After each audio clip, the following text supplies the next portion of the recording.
Hello everyone, this is Mr. Harrison again.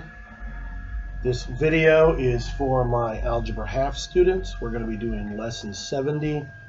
I'll be working from pages 196 and 197 in your book if you wish to follow along. First of all, as you can tell, I'm not in the school. I'm at home trying to do this from home. I'm in a t-shirt, I'm in sweats, so don't let that bother you. I imagine you're watching this in a t-shirt and sweats too. So,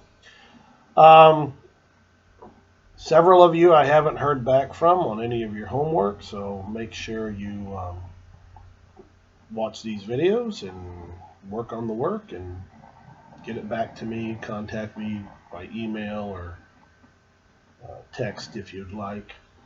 The title for lesson 70 says is called Using Ratios to Compare. I would just call it unit price would be the title I would give it. That's what we're going to be dealing with. A unit price is how much money it costs for one item right here. So money over item is what we're going to be focusing on. Like if I said something cost $5 for me to buy 10 items. Let's say I'm buying 10 candy bars. They're more expensive than that now. But $5 for 10 items. Well, that is a reducible fraction. That means I can get $1 for 2 items or $1 for 2 candy bars. If I wanted to get the unit price, though, I want this denominator to be the number 1. Right here it's 10, $5 for 10, $1 for 2.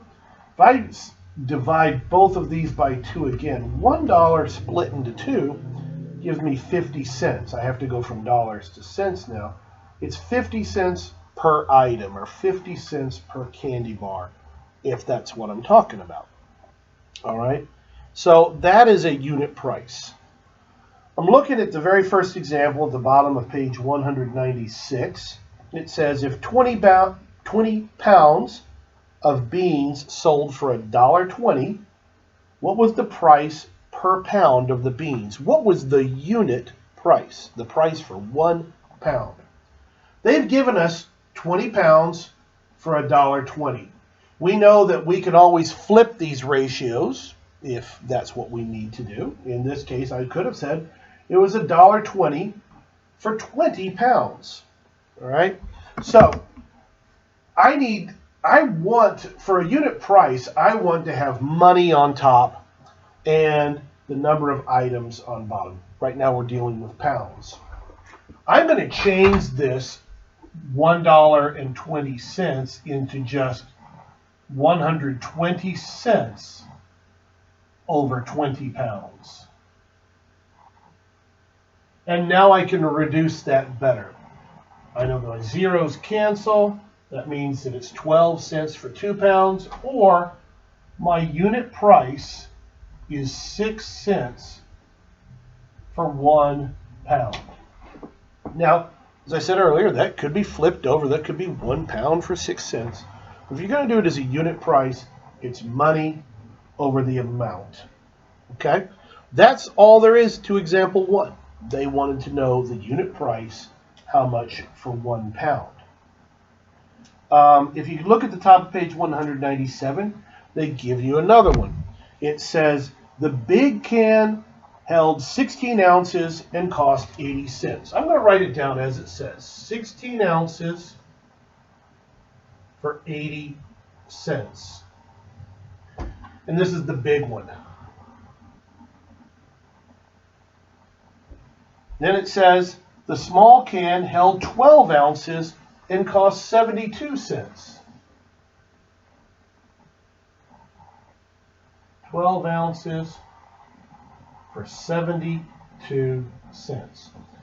Now, they've given it to you amount first and then price. If we want to do a unit price, we want the money on top. So I'm going to change this to 80 cents over 16 ounces. And I'm going to change this one to 72 cents over 12 ounces. I could have just started off that way. By the way, please be very careful, especially when you abbreviate these things. When you abbreviate pound, I always use a cursive L. If you use just a letter L, it looks like a 1. So be careful. And when you abbreviate ounces, it's OZ. That zero, that O looks just like a 0, so it'd be very easy to somebody to go, oh, I can cross out the zeros. 8 over 16. No, that is not correct. So we're going to reduce this. I know, 16 may go into 8 evenly, but let's say you didn't know that. Let's divide them both by 4, okay? 80 divided by 4 gives me 20 cents. 16 divided by 4 gives me 4 ounces. Oh, I can do that. That is 5 cents for 1 ounce. Over here, I'm going to do the same thing. I'm going to reduce. Now, look at it. Look at what I've got written there. It looks like 120Z. Be very, very careful. That's 72 over 12. Let's divide them both by 2. All right? So 72 cents is 30, divided by 2 is 36 cents, and over 6 ounces. Oh, 6 goes into 36 evenly. That's 6 cents for 1 ounce. The question is, which one is the better buy? This one, 1 ounce costs only 5 cents. This one, it costs 6 cents. The big can is the better buy. And this information here, the way you do this is very useful in the supermarket when you're trying to find what's the better buy. A lot of times today in grocery stores, they'll show you the price per ounce. You can look at it. It's written there. When I was a kid, it wasn't. And you had to do the figuring in your head. And sometimes they'll give you one item in price per ounce, another one will give you price per pound or whatever, and you have to be able to compare. So there it is. It's not a real difficult lesson. Just remember, always put your money on top and your amount on bottom for your price, your unit price right there or right there, the better buy, and that's about it. Now, I've put up here what I want you to do for your lesson, your homework. Numbers 2 through 10, 15 through 20, and 28. And get those to me when you can. Hope you guys are doing well. I hope you're blessable. Be doing God's work. Be praying. Miss you guys. Love you. See you later. Bye.